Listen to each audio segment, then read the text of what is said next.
এবার বর্ষাকে সঙ্গে করে তীব্র গতিতে এগিয়ে আসছে ভারী বৃষ্টি। গত কয়েকদিন ধরে পরিষ্কার আকাশ থাকলেও এবার কিন্তু আবহাওয়ার পরিবর্তন ঘটতে চলেছে বাংলার বুকে। কিন্তু ঠিক কোন এলাকায় আবহাওয়ার পরিবর্তন ঘটবে এবং কোন দিকেই বা ভারী বৃষ্টি হবে তা নিয়ে এই ভিডিওতে আপনাদেরকে বিস্তারিতভাবে জানিয়ে দেব। আপনি ভিডিওটি অবশ্যই শেষ পর্যন্ত দেখবেন। ভিডিওটি ভালো লাগলে একটি লাইক করবেন, আর এইরকমই লেটেস্ট ও হেল্পফুল ভিডিওগুলি সবার প্রথম দেখার জন্য আমাদের চ্যানেলটিকে সাবস্ক্রাইব করে পাশের বেল আইকনটি বাজিয়ে দেবেন। চলুন এক নজরে দেখে নেওয়া যাক। চলতি সপ্তাহ জুড়েই রাজ্য জুড়ে বজায় থাকবে দুর্যোগপূর্ণ আবহাওয়া। আলিপুর আবহাওয়া দপ্তর জানিয়েছে, বঙ্গোপসাগর থেকে আসা জলীয় বাষ্প এবং সক্রিয় ঘূর্ণাবর্তের প্রভাবে উত্তর ও দক্ষিণ দুই বঙ্গে বৃষ্টির পরিমাণ এক ধাক্কায় অনেকটা বাড়তে চলেছে। উত্তরবঙ্গে 5ই আগস্ট পর্যন্ত পরিস্থিতি বেশ উদ্বেগজনক থাকবে। অন্যদিকে দক্ষিণবঙ্গেও সপ্তাহের মাঝামাঝি সময় থেকে দফায় দফায় ভারী বৃষ্টির পূর্বাভাস জারি করেছে ভারতীয় মৌসুম ভবন। দক্ষিণবঙ্গের প্রায় সব জেলাতেই হালকা থেকে মাঝারি বৃষ্টির সঙ্গে ঘন্টায় 30 থেকে 40 কিলোমিটার বেগে দমকা ঝড়ো হাওয়া বইতে পারে। 5ই আগস্ট বৃষ্টির দাপট বাড়বে বীরভূম, মুর্শিদাবাদ এবং পূর্ব পশ্চিম বর্ধমানে। 6ই আগস্ট দক্ষিণ 24 পরগনা, পূর্ব ও পশ্চিম মেদিনীপুর, বাঁকুড়া, বীরভূম এবং 2 বর্ধমানে জারি করা হয়েছে ভারী বৃষ্টির সতর্কতা। পাশাপাশি উত্তরবঙ্গের পাহাড়ি এলাকাগুলিতেও বৃষ্টির দাপট সবচেয়ে বেশি থাকবে। দার্জিলিং, জলপাইগুড়ি ও আলিপুরদুয়ারের কিছু জায়গায় 20 সেন্টিমিটারেরও বেশি বৃষ্টির সম্ভাবনা রয়েছে। সেই সঙ্গে তিস্তা, তোরসা, জলঢাকা ও রায়ডাকের মতো নদীগুলির জলস্তর দ্রুত বৃদ্ধি পেতে পারে। তো এরপর আমরা যদি লাইভে আপডেটটা দেখে নিই, প্রথমে আমরা যদি আজ সকালের দিকে পশ্চিমবঙ্গের দক্ষিণবঙ্গের এলাকাগুলোর কথা বলি, তো এখানে কলকাতার কাছাকাছি এলাকা এবং খড়গপুর, হলদিয়া এই সমস্ত কয়েকটি এলাকার আবহাওয়া পরিষ্কার থাকবে। বাদবাকি বহরমপুর, মুর্শিদাবাদ থেকে শুরু করে বাঁকুড়া, জামশেদপুর, চাকুলিয়া, আসানসোল, দুর্গাপুর, পুরুলিয়া, বর্ধমান, আসানসোল এগুলোতে মোটামুটি বৃষ্টির সম্ভাবনা দেখতে পাওয়া যাচ্ছে। উত্তরবঙ্গের যদি আবহাওয়াটা দেখা যায়, দার্জিলিং থেকে শুরু করে কালিম্পং, কার্শিয়ং, জলপাইগুড়ি, আলিপুরদুয়ার, কোচবিহারে বৃষ্টির সম্ভাবনা রয়েছে। তবে দার্জিলিং, কালিম্পং, কার্শিয়ংয়ে সবথেকে ভারী থেকে অতি ভারী বৃষ্টির কিন্তু সম্ভাবনা দেখতে পাওয়া যাচ্ছে। মানে রেড অ্যালার্ট জারি করা হয়েছে দার্জিলিংয়ের কাছাকাছি এলাকাগুলোতে। বাদবাকি এখানে জলপাইগুড়ি, আলিপুরদুয়ার, কোচবিহারে হালকা থেকে মাঝারি মানের বৃষ্টি হবে। সমস্ত এলাকা জুড়েই কিন্তু বৃষ্টির সম্ভাবনা রয়েছে।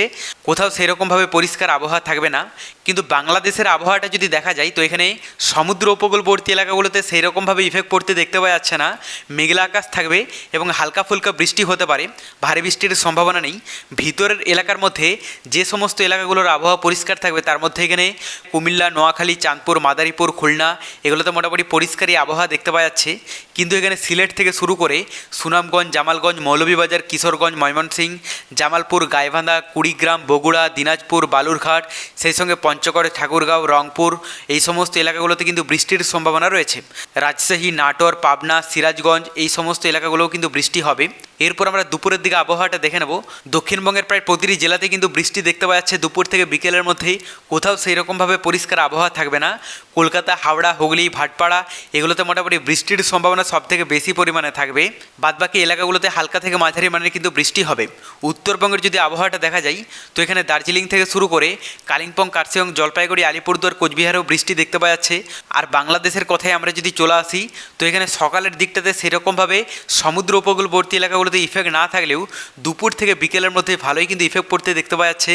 এবং ভিতরের এলাকার মধ্যেও সমস্ত এলাকা জুড়েই কিন্তু বৃষ্টি হবে। তবে সবথেকে ভারী বৃষ্টির সম্ভাবনা রয়েছে সমুদ্র উপকূলবর্তী এলাকার মধ্যে মোগলা, পটুয়াখালী, বরগুনা, বরিশাল, মাদারীপুর, চাঁদপুর, নোয়াখালী এগুলোতে। বাদবাকি ভিতরের এলাকার মধ্যেও অধিকাংশ এলাকা জুড়েই কিন্তু বৃষ্টি হবে। দেখুন, এই মুহূর্তে বঙ্গোপসাগরের নতুন কোনো সিস্টেম নেই। গত কয়েকদিন আগে একটি নিম্নচাপের সৃষ্টি হয়েছিল, কিন্তু এই মুহূর্তে নতুন কোনো সিস্টেম না থাকলেও নিম্নচাপের ইফেক্ট আবার কিন্তু পড়তে চলেছে। এইরকমই কিন্তু আবহাওয়াবিদদের আপডেট উঠে আসছে। তবে পরবর্তীতে নতুন কোনো দুর্যোগ বা সিস্টেমের আভাস পেলে অবশ্যই আপনাদেরকে লাইভে জানিয়ে দেবো। এরপর আমরা তাপমাত্রাটা দেখে নেব যে আজ বৃষ্টির ফলে তাপমাত্রায় কতটা কি চেঞ্জেস লক্ষ্য করা যেতে পারে। প্রথমে আমরা যদি দক্ষিণবঙ্গের তাপমাত্রাটা দেখে নিই, তো দুপুরের দিকটাতে কলকাতা এবং দক্ষিণবঙ্গের বেশিরভাগ এলাকার তাপমাত্রা থাকতে পারে 29, 30, 31 ডিগ্রির মধ্যে। পাশাপাশি আমরা যদি উত্তরবঙ্গের তাপমাত্রাটা দেখে নিই, তো এখানে দার্জিলিং, কালিম্পং, কার্শিয়ংয়ে 21 ডিগ্রি থাকবে। আর এদিকে জলপাইগুড়ি, আলিপুরদুয়ার, কোচবিহারের তাপমাত্রা থাকতে পারে 27 ডিগ্রির মধ্যে। বাংলাদেশের কথায় আমরা যদি চলে আসি, তো এখানে সমুদ্র উপকূলবর্তী এলাকা এবং ভিতরের এলাকার মধ্যে বেশিরভাগ এলাকার তাপমাত্রা থাকতে পারে 27, 28 ডিগ্রি থেকে শুরু করে 29, 30 ডিগ্রি পর্যন্ত। তবে ঢাকাতে 31 ডিগ্রি থাকবে। এরপর আমরা রাতের দিকে তাপমাত্রাটাও দেখে নেব। তো দক্ষিণবঙ্গের কথা বলতে গেলে কলকাতা এবং দক্ষিণবঙ্গের বেশিরভাগ এলাকার তাপমাত্রা থাকতে পারে 26 থেকে 27 ডিগ্রির মধ্যে। পাশাপাশি উত্তরবঙ্গের যদি তাপমাত্রাটা দেখা যায়, তো এখানে দার্জিলিং, কালিম্পং, কার্শিয়ংয়ে সিকিমে 20 থেকে 21 ডিগ্রি থাকবে। আর এদিকে জলপাইগুড়ি, আলিপুরদুয়ার, কোচবিহারের তাপমাত্রা থাকতে পারে 25-26 ডিগ্রির মধ্যে। বাংলাদেশের কথা বলতে গেলে সমুদ্র উপকূলবর্তী এলাকা এবং ভিতরের এলাকার মধ্যে বেশিরভাগ এলাকার তাপমাত্রা থাকতে পারে 26 ডিগ্রি থেকে শুরু করে 27 ডিগ্রি পর্যন্ত। তবে পরবর্তীতে বঙ্গোপসাগরে নতুন কোনো দুর্যোগের আভাস পেলে অবশ্যই আপনাদেরকে লাইভে জানিয়ে দেবো। তার জন্য চ্যানেলটিকে সাবস্ক্রাইব করে রাখতে ভুলবেন না।